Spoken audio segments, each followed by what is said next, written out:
listening to what the people are saying. And it doesn't have to be the point of crisis that you start listening to them. You need to listen to them way before. I tell people the only reason that I'm probably still alive today is because a first sergeant was using empathetic principles and had no idea he was doing it. He had no idea that he was building trust with me, had the faintest of ideas that he was, but he did it. The only reason I'm alive is because a first sergeant asked me who was the most important person in my life on my 19th birthday when I signed into my first squadron at Air University.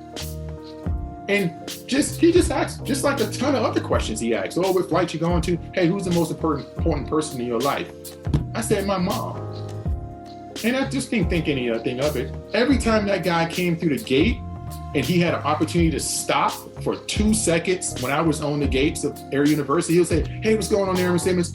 And what do you think the next question was? How's your mom doing? But I didn't think anything of it. Josh, it didn't mean, okay, cool, I got all this traffic to wave.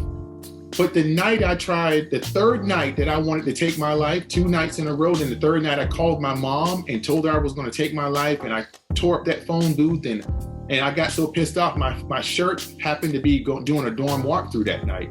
And my shirt pulled me out of the phone booth, all cut up on my arms, and my first sergeant literally is the person that I trusted.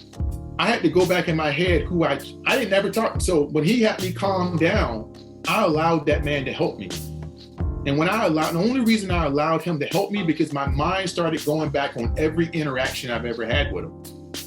And it went back to this man cared about me, even though he didn't even know what he was, he didn't know that, but he invested in something that was important to me.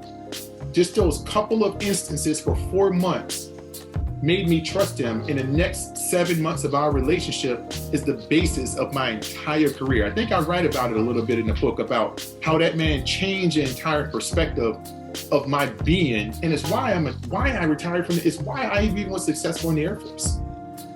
That's beautiful, Todd, that that little bit of love was all you needed to get through it. That kindness, that simple act of kindness. It wasn't groundbreaking. No. It was just an investment in understanding who you cared about. And to ask you about it. And then when you're that low, you're looking for any little thing. Something to grab onto.